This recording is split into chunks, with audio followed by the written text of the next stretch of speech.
Okay, Ninkovanen everyone, welcome to another trailer reaction video. This is my reaction for Agatha All Along. This is a Disney Plus series and a sequel to WandaVision, which is also on Disney Plus.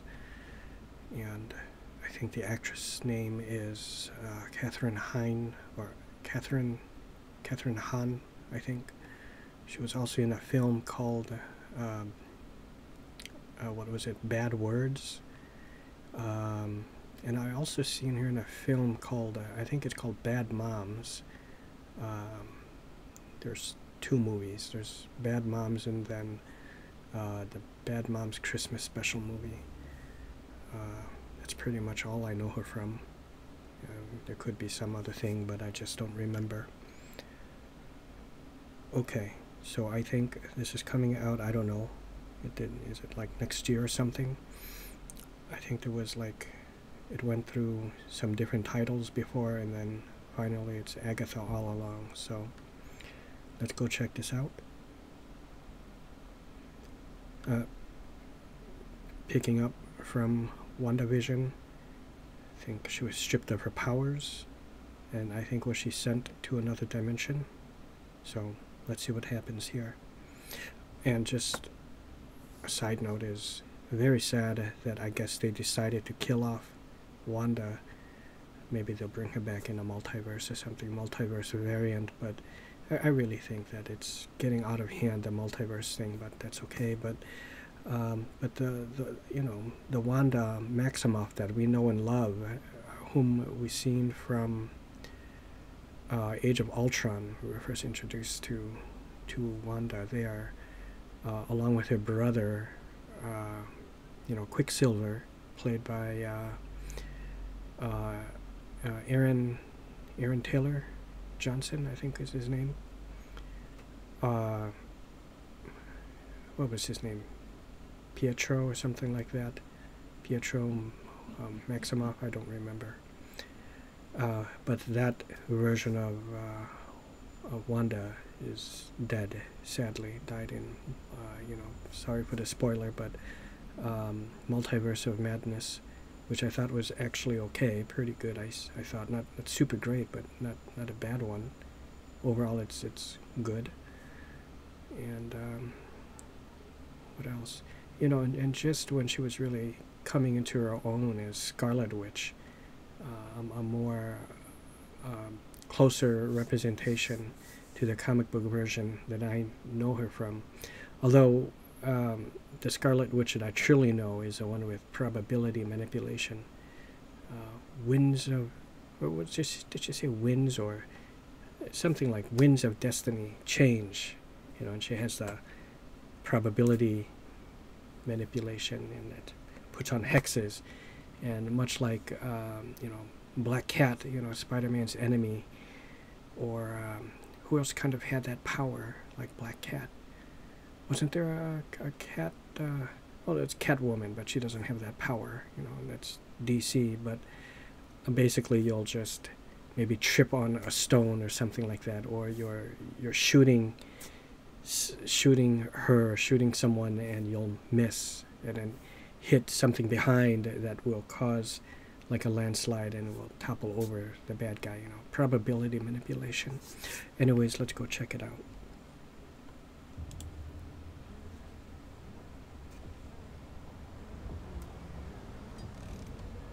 It's kind of bad quality. Beautiful day.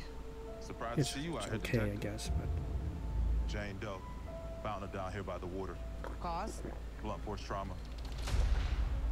what is this? Like a Mulder X-Files, Mulder and Scully thing? I have a lead in the case, but can't shake this feeling I'm seeing it wrong.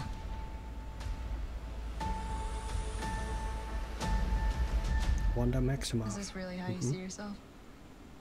That witch is gone, leaving you trapped in her distorted spell. Is that Aubrey Plaza? Claw your way out.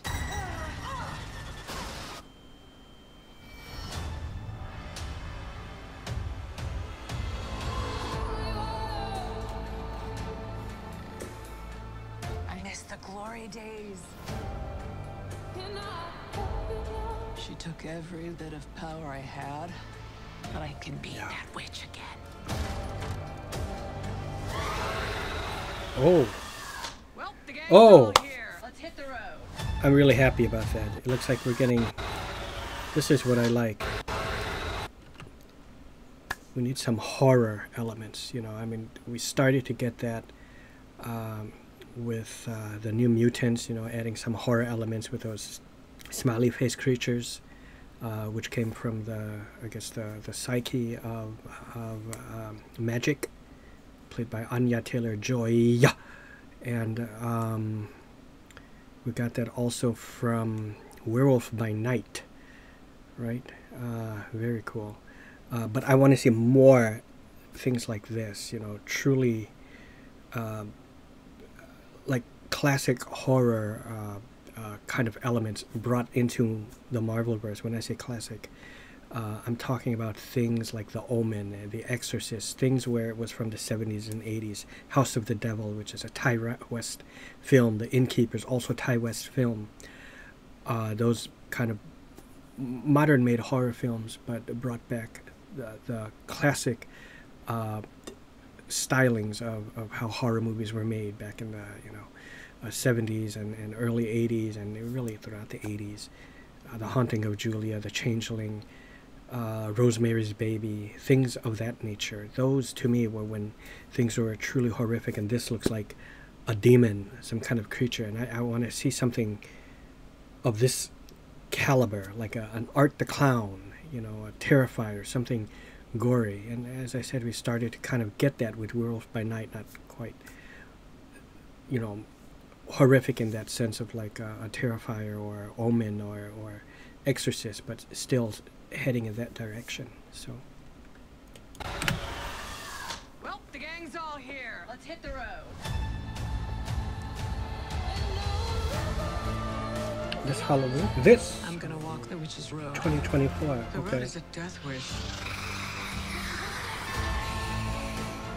Join me.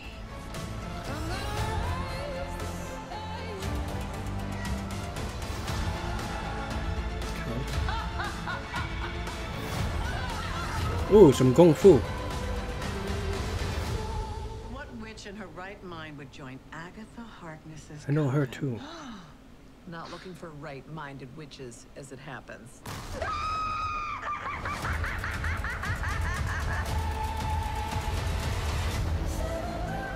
Agatha all along. Okay, okay. Sweetheart, Oh, you okay? yes, this is... What's she doing? Where's she going? Yes, that is Exorcist, that kind of thing. This is paying tribute to a deleted scene, which is now gladly and happily added back into The Exorcist. The Linda Blair one. What was that? Was that 77, 78, something like that? It's late 70s, you know, the Linda Blair one, and what is her name? Ellen Bernstein as the mother. You know, like, do you keep any drugs in the house? Oh, for Christ's sakes! No, for Christ's sakes! I don't even smoke grass. And I remember that when it was in the theaters, the re-release. I wasn't able to. I wasn't, kind of before my time, you could say, when it was in theaters, Exorcist. But when it was re-released, and the way it was advertised, this was what, sometime in the year 2000, I have to say, early mid-2000s, something like that. They were advertising it, of course, as the scariest film ever made. Because of that, audience is cracking up and just laughing at the parts that are meant to be scary. I don't know if they were doing that as a coping mechanism to kind of avert the fear that maybe they're really feeling, or just, you know, like what can you do is just laugh, you know, instead to kind of, you know. So, but I have a feeling that if those people were seeing it either by themselves in the theater or just a very small handful of other people, they wouldn't be laughing. They would feel a little fearful and a little frightening, because dealing with spiritual stuff is quite scary. Demonic possession and stuff. There's almost like no defense against that except for, you know, I guess belief and stuff like that. So that's what makes it scary. Jason Voorhees, Michael Myers, people like that I can handle. That's okay. And you people can handle. Hence why at the end they always are defeated by a final girl, right? Or a final boy sometimes, or a pair of them. Such as one case I could think of is like Friday the 13th, 8, Jason Takes Manhattan. But also the 2009, what was supposed to be like a reboot with Jared Padalecki, Panna Baker, I forgot her first name, but Panna Baker, where Jared Padalecki played Clay, who rescued his sister, and it was brother and sister there, so a team up there. So sometimes you have cases like that, but my point is it's humans. Now when you start dealing with things like Art the Clown, Pinhead, you know, which is Hellraiser and his Cenobites, Freddy Krueger, you're dealing with reality warpers. And when you deal with reality warpers and possession and stuff, that's a little bit different. You know, you can't trust your mind. Blair Witch, you know, the Blair Witch and Blair Witch Project. If you recall, Blair Witch Book of Shadows, second one. This was, what, very early 2000s, supposed to be sequel to the late 90s Blair Witch Project. That one, it fucked with your mind in that. You see what I mean? That tape is wrong. That tape is wrong. That's not how it went. That tape is wrong. But the evidence is recorded, and now you fucked, because it shows you performing those atrocities, and now you're fucked. No matter what you say, right? You can't say, well, some demonic possession. See how it gets you? Another one that had a similar ending, and these are older movies, so it doesn't matter. I think it's called Oculus, right? Oculus, with Brenton Thwaites, and it also starred, hold on here, she was Nebula, Gillian Gillane, Karen Gillane, right? Irish or Scottish woman. She's Scottish woman. Karen Gillane. I think that is her name. Karen Gillane. She was Nebula, right? She was in there along with Brenton Thwaites. That one messed with your mind, and it was recorded. So go watch Oculus. You'll see what I mean. Things like that, there's no defense against, and you're screwed, you know. So things like that are scary.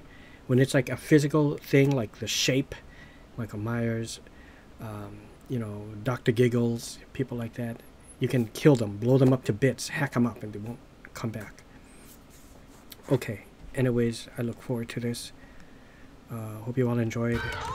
Ooh, yeah, but Linda Blair did that, coming down the stairs in Exorcist, you see?